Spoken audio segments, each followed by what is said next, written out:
പോക്കില്ല. ഞാനൊരു റാംബോ ഇൻഡസ്ട്രിയിൽ ഒരു 10 വർഷമായിട്ട് വർക്ക് ചെയ്യുന്നു. അപ്പോൾ ഈ മൂവിയിൽ ഞാനൊരു ക്യാരക്ടർ ചെയ്തിട്ടുണ്ട്. അപ്പോൾ ഒരു ലേഡി ആണ് ഇതിൻ്റെ ഒരു ഡയറക്ടർ എന്ന് പറയുന്നത്. അപ്പോൾ ഒരു ലേഡി ഒരു ഇൻഡസ്ട്രിയിൽ വന്നിട്ട് ഇൻഡിവിജ്വലായിട്ട് എല്ലാ കാര്യവും ചെയ്യാമെന്ന് പറയുന്നത് it's not a easy thing. So I'm really proud. കാരണം ഒരു ലേഡി ഡയറക്ടർ വേണ്ടി വന്നല്ലോ എനിക്കൊരു ഓപ്പർച്യൂണിറ്റി തരാൻ എന്നെനിക്ക് തോന്നി. അതുമല്ലാണ്ട് ഷീ ട്രസ്റ്റ് മീ. അപ്പോൾ എനിക്കൊരു ഓപ്പർച്യൂണിറ്റി കിട്ടിയില്ല. I am really GLAAD. At the same time ഇതൊരു ഫാമിലി ഓറിയൻറ്റഡ് മൂവിയാണ്. അപ്പോൾ നമ്മളെല്ലാം മനസ്സിലാക്കണം, ഓണത്തിന് ഒരുപാട് നല്ല പടങ്ങൾ വരുന്നുണ്ട്. അപ്പോൾ അതിൻ്റെ ഇടയിൽ ഒരു ചെറിയ മൂവിയെ നിങ്ങൾ സപ്പോർട്ട് ചെയ്യാൻ നോക്കുക. വിമർശിക്കാൻ കുഴപ്പമില്ല, നിങ്ങൾ വിമർശിച്ചു, പക്ഷെ പ്ലസ് പോയിന്റ്സും പറയണം അല്ലേ? നമ്മളൊരു കാര്യം പറയുമ്പോൾ പറയാം, നെഗറ്റീവ് വശം പറയാം, ചിലപ്പോൾ എഡിറ്റിങ്ങിനെ പറ്റി നിങ്ങൾക്ക് പറയാം, ലൈക്ക് കുറച്ചുകൂടെ ബെറ്റർ ആവാമെന്ന് പറയാം. പക്ഷെ സ്റ്റിൽ പോസിറ്റീവായിട്ടുള്ള പോയിന്റ്സുകളും കൂടെ എടുത്ത് പറയുക തന്നെ വേണം. അതാണ് തീർച്ചയായിട്ടും ഒരു ലേഡി ഡയറക്ടറിനെ ഇനിയും നല്ല നല്ല മൂവീസ് ചെയ്യാനായിട്ട് പുള്ളിക്കാരിക്ക് കുറച്ചും കൂടെ പ്രചോദനമാകും. അപ്പം നമ്മൾ ഒരാളെ ഡീമോട്ടിവേറ്റ് അല്ല ചെയ്യേണ്ടത്, മോട്ടിവേറ്റ് ആണ് ചെയ്യേണ്ടത്. എസ്പെഷ്യലി ഓണവും കൂടെ ആണ്. അപ്പോൾ നമ്മൾക്ക് ഓണം വിളിക്കണം അല്ലേ? അപ്പം എല്ലാ സ്റ്റോറീസും പല ടൈപ്പ്. എങ്ങനെയുള്ളൊരു സിനിമയായിരുന്നു? ആക്ച്വലി ഇതൊരു ഫാമിലി സസ്പെൻസ് ത്രില്ലറാണ്.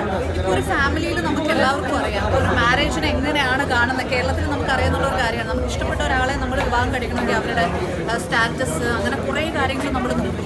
അപ്പോൾ അങ്ങനെ വരുമ്പോൾ ഈ ഫാമിലി ഒരു മാരേജിനെ സപ്പോർട്ടാണോ ചെയ്യുന്നത് അല്ലയോ എന്നുള്ള കുറേ കാര്യങ്ങൾ നമുക്ക് മനസ്സിലാവും. അത് ചിലപ്പോൾ ഒരു ഐ ഓപ്പണറാണ്.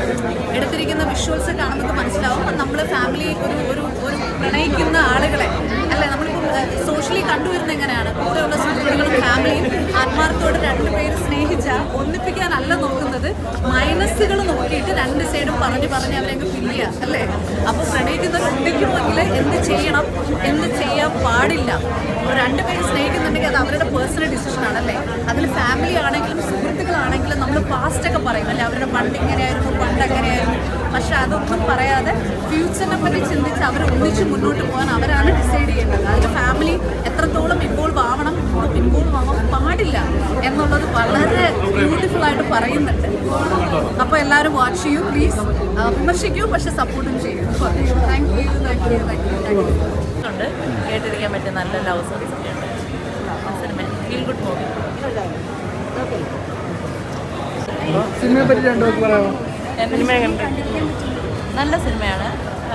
കുറേ നല്ല പാട്ടുകളൊക്കെ ഉണ്ട്, നല്ല റൊമാൻറ്റിക് സോങ്സ്. ഒരു റൊമാൻറ്റിക് ലവ് മൂവിയാണ്. പിന്നെ കൂടുതൽ എനിക്കൊന്ന് ചെറുപ്പക്കാർക്കായിരിക്കും കൂടുതൽ ഇത് ഇഷ്ടപ്പെടുന്നത്, കുടുംബങ്ങൾക്ക് ഇഷ്ടപ്പെടുന്നത്. നല്ലൊരു മെസ്സേജാണ്. മെസ്സേജാണ് നല്ലൊരു എന്താണ് സ്നേഹത്തിൻ്റെ കൂടുതൽ ആഴങ്ങൾ മനസ്സിലാക്കുന്ന ഒരു നല്ല സിനിമ എന്ന് പറയാം. പിന്നെ തമിഴ് മലയാളം മൂവി ആയതുകൊണ്ട് ഇതിൽ ഞാനൊരു സബ് ടൈറ്റിലും കൂടെ എക്സ്പെക്ട് ചെയ്യുന്നുണ്ടായിരുന്നു. അപ്പോൾ നെക്സ്റ്റ് ടൈം ഇതൊക്കെ ഇമ്പ്രൂവ് ആയി ഭേദമായി വരട്ടെ. ആക്ടേഴ്സൊക്കെ നന്നായി ചെയ്തു, അടിപൊളി.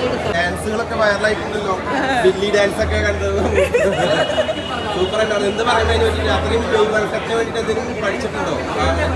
എന്താ അങ്ങനെ ഒരു ബില്ലി ഡാൻസ് ഒക്കെ ബെല്ലി ഡാൻസ് അല്ലയോ? ഞാൻ ബെല്ലി ഡാൻസ് പഠിച്ചിട്ടില്ല, ഭരതനാട്യം പഠിച്ചിട്ടുണ്ട്. അത് ഇതിന് ഒരുപാട് ഉപകാരമായോ ആ ഒരു ഡാൻസ്? ഭരതനാട്യം ക്ലാസിക്കൽ ഡാൻസ് എല്ലാം ഇതിന്റെ ഒരു ബേസ് ആണല്ലോ. അപ്പൊ അതങ്ങനെ ഒരു സിനിമയെ പറ്റി രണ്ടു വാക്ക് പറയാമോ? ഞാനിപ്പോ ആലി മൂവി കണ്ടിറങ്ങി. ഫീമെയിൽ ഡയറക്ടർ റൈറ്ററാണ്. അപ്പോൾ അത് ഒരുപാട് പ്രതീക്ഷ ഉണ്ടാക്കുന്നുണ്ട്. മലയാളത്തിൽ ഫീമെയിൽ റൈറ്റേഴ്സ് ഒരുപാട് വരട്ടെ. നീതു മോഹൻദാസ് ഉണ്ടെങ്കിലും നീതു മോഹൻദാസ് ഇപ്പോൾ ചെയ്തത് കന്നഡ മൂവിയാണ്. അപ്പോൾ പക്ഷെ അത് വേൾഡ് വൈഡ് റിലീസ് ആവാൻ പോവാണ്. ഓൾറെഡി അതിന് നല്ല ഹൈപ്പ് ഉണ്ട്. കമേഴ്ഷ്യൽ ബോക്സ് ഒരു കമേഴ്ഷ്യൽ ആയിട്ടുള്ള മൂവീസ് സ്ത്രീകൾ ചെയ്യുന്നത് വളരെ കുറവാണ്, ഡയറക്ഷൻ ഞാൻ പറയുന്നത്. അപ്പോൾ അത് കൊമേഴ്ഷ്യലായിട്ട് ഇനി മൂവീസ് വരട്ടെ. അപ്പോൾ സ്ത്രീകളുടെ കാഴ്ചപ്പാട് കൂടെ മുന്നോട്ട് വരട്ടെ. ആലി മൂവി നന്നായിട്ടുണ്ട്. ഒരുപാട് സോങ്സ് ഉണ്ട് അതിൽ. 8 സോങ്ങുകളും ഉണ്ട്. ആലി എന്ന് പറയുന്നൊരു സോങ് ഉണ്ട്, നിങ്ങൾ യൂട്യൂബിൽ സെർച്ച് ചെയ്ത് നോക്കി, നല്ല സോങ്ങാണ്. എനിക്ക് ഭയങ്കര ഇഷ്ടപ്പെട്ടു. റൊമാൻറ്റിക് ജോണറിലുള്ള മൂവിയാണ്. ഒരു മെഡിക്കൽ ക്രൈമിൻ്റെ സൈഡും കൂടെ ഉണ്ട് ഇതിന്. പിന്നെ ആക്ടേഴ്സൊക്കെ നന്നായി ചെയ്തു. കുറച്ചും കൂടെ എഡിറ്റിംഗ് ഡബിങ് ഒക്കെ ഇമ്പ്രൂവ് ആവായിരുന്നു. പിന്നെ തമിഴ് മലയാളം മിക്സ് ഒരു മൂവിയാണ്. അപ്പോൾ അതിൽ സബ് ടൈറ്റിലും കൂടി ഉണ്ടായിരുന്നെങ്കിൽ കുറച്ചും കൂടെ. അപ്പം നെക്സ്റ്റ് ടൈം ഇതിലും ഗംഭീരമാവട്ടെ. All the best. എന്തോ സിനിമ കണ്ടില്ലേ? സിനിമ ഞാനല്ല, പ്രേക്ഷകരാണ്. എന്താ പ്രേക്ഷകരോട് പറയാനുള്ളത്? പ്രേക്ഷകരോട് പറയാനുള്ളത് നല്ലൊരു കുട്ടി സിനിമയാണ്. നിങ്ങൾ വന്ന് കാണുക, ഞങ്ങളെ വിജയിപ്പിക്കുക. റൊമാൻസ് ഉണ്ട്, നിങ്ങൾക്ക് എൻജോയ് ചെയ്യാനുള്ള കുറേ കാര്യങ്ങളുണ്ട് പാട്ടായിട്ടും. ഇപ്പം ഞാനിപ്പോൾ സംസാരിച്ചപ്പോഴത്തേക്കും ഒരു പ്രേക്ഷക പറഞ്ഞതാണ്, അതായത് ഇത്രയും 8 സോങ് എന്നൊക്കെ പറയുമ്പോൾ എല്ലാവർക്കും ഒരു പേടിയായിരുന്നു, ഈ 8 സോങ് ഞങ്ങൾ സഹിക്കേണ്ടത്. പക്ഷേ ഇത് എല്ലാ സിറ്റുവേഷൻ അനുസരിച്ച് പോകുന്നുണ്ട്. ആരും തിരിച്ചറിഞ്ഞില്ല, ഈ സോങ് പോയതൊന്നും അവരറിയില്ല. അവർ പറയുന്നത് എല്ലാ സോങ്സും നന്നായിരുന്നു എന്നാണ്. അപ്പം അത് തന്നെ ശരിക്കും എനിക്കൊരു നല്ല ഗുഡ് ഫീല് തോന്നിയത്. കാരണം നമുക്കിപ്പോൾ ഒരു സോങ് കേട്ട് ബോറടിച്ചാലാണ് നമുക്ക് അടുത്തതിലേക്ക് പോകാൻ തോന്നുന്നില്ല. പക്ഷേ ആ സോങ്ങിന് ആവശ്യകത ഉള്ളതുകൊണ്ടാണ് അവിടെ ആ സീനിലിട്ടേക്കുന്നത്. അപ്പോൾ സോങ്ങിലൂടെ ചില കാര്യങ്ങൾ പറയുന്നത്, അർത്ഥമുള്ള വാക്കുകളോട് കാര്യങ്ങൾ പറയുന്നത്. ഇനി ഉടനീളം കുറേ ട്വിസ്റ്റ് വന്ന് ലാസ്റ്റ് എന്താണെന്നുള്ള റിയൽ തിങ്ങിലേക്ക് വരികയാണ്. അപ്പോൾ അത് വരുമ്പോഴത്തേക്കാണ് ശരിക്കും പറ്റും. അതുകൊണ്ട് ചിലർ പകുതിയിലൊക്കെ ഇറങ്ങിപ്പോയി തരും. പക്ഷേ ലാസ്റ്റ് കണ്ടതിന് ശേഷം മാത്രമേ നിങ്ങൾക്ക് മനസ്സിലാവുള്ളൂ ഫസ്റ്റ് മുതൽ എന്തിനാണ് ഇതെല്ലാം എന്താ പറയുക ഇങ്ങനെ ഒരു സീൻസ് പോയത്, ഈ സ്റ്റോറി എന്തുകൊണ്ട് ഇങ്ങനെ പോകും. അപ്പോൾ ലാസ്റ്റ് വരെ കാണണം. സിനിമ ഫുൾ കണ്ടതിന് ശേഷം മാത്രമേ ഇറങ്ങി പോകാവൂ, തിയേറ്ററിലിടാവൂ.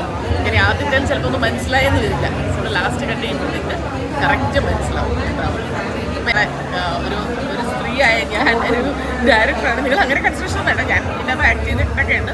പക്ഷേ നമുക്ക് സ്ത്രീ ഡയറക്ടേഴ്സ് നിങ്ങൾക്കൊക്കെ ഒരു പ്രചോദനമാവാനായിട്ട് നിങ്ങളിത് വന്ന് കണ്ട് നല്ലതാണെങ്കിൽ നിങ്ങൾ വിജയിപ്പിക്കുക, മറ്റുള്ളവരോട് പറയുക, എല്ലാവരെയും വിളിച്ചുകൊണ്ട് കാണിക്കുക. ഇതെനിക്ക് പറയുന്നത്. More beautiful in real life than in movie. Okay, thank you. പക്ഷേ ഇത് എടുത്തിട്ട് ഇപ്പോൾ 1 വർഷമായല്ലോ. അപ്പോൾ നമ്മളെ ഇമ്പ്രൂവ് ചെയ്തുകൊണ്ടിരിക്കുകയാണ്. പക്ഷേ ഒരു മൂവിയിൽ നമ്മൾ എങ്ങനെ മേക്കപ്പ് ചെയ്യണം, എങ്ങനെയാണ് നമ്മൾ അപ്രോച്ച് ചെയ്യേണ്ടത്, അതെല്ലാം ഫസ്റ്റ് മൂവി നമ്മുടെ പിന്നെയുള്ള മൂവീസ് കാണുമ്പോൾ നമുക്ക് ആ ഡിഫറൻസ് മനസ്സിലാവും. ഫസ്റ്റ് മൂവി പോലെ ആയിരിക്കില്ല നമ്മുടെ നെക്സ്റ്റ് ആകുമ്പോൾ മേക്കപ്പ് ആയിക്കോട്ടെ. ക്രഷ് തോന്നി എന്നോട്.